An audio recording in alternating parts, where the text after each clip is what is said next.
Please, everybody be seated. Well, good afternoon and Happy New Year. Happy New Year.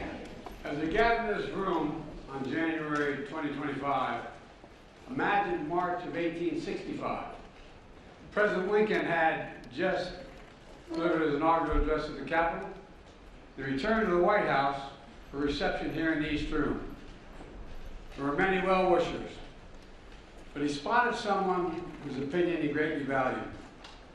President Lincoln asked him what he thought of the speech he had just delivered to the nation by a divided civil war.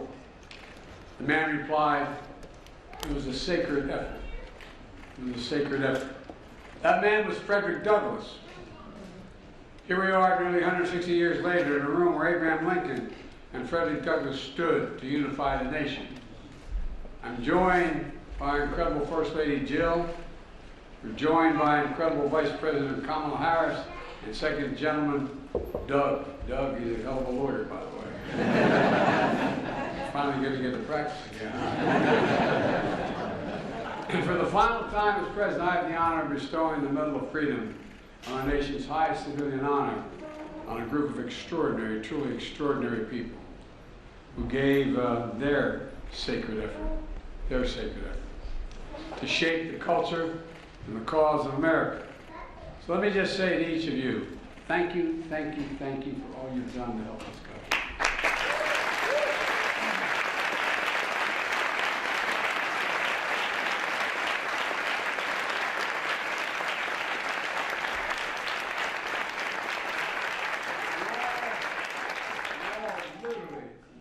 The nation's creed, e pluribus unum, out of many one.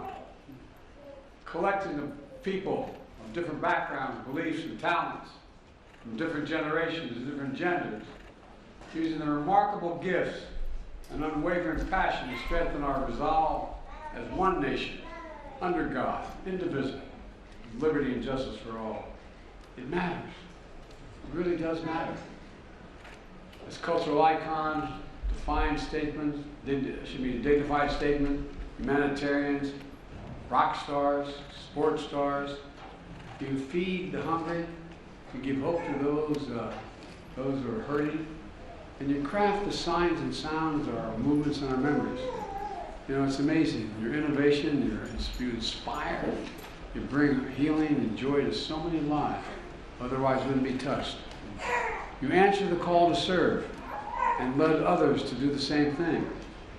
And you defend the values of America even when they're under attack, which they have been. Together, you leave an incredible mark. And I mean this sincerely, this group up here, you leave an incredible mark on our country with insight and influence that can be felt around the globe in major cities and remote areas alike. Finding us closer as people and showing us that what's possible as a nation, nothing beyond our capacity, while representing your families, your communities, your ancestors with pride and appreciation at the same time.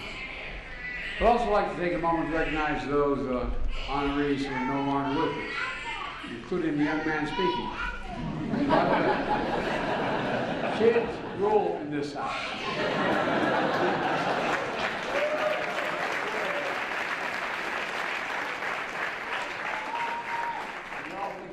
I'm not. Ash Carter, Miss Fannie Lou Hammond, George Romney, Bobby Kennedy, heroes of the highest order. And Bobby Kennedy is one of my true political heroes. I love and I miss them dearly. I thank you to their families, all their families. You know, as we carry on this sacred effort of courage and conviction that you all began. So today, I want to congratulate you on all you've accomplished. And I'm grateful for the work you'll inspire for generations to follow, to stay engaged, to never give up, to always keep the faith. And in that spirit, from the People's House, where Abraham Lincoln and Frederick Douglass and generations of patriots before us have stood watch over the Republic, I ask the military to begin the reading of the citations for this year's Medal of Freedom honorees.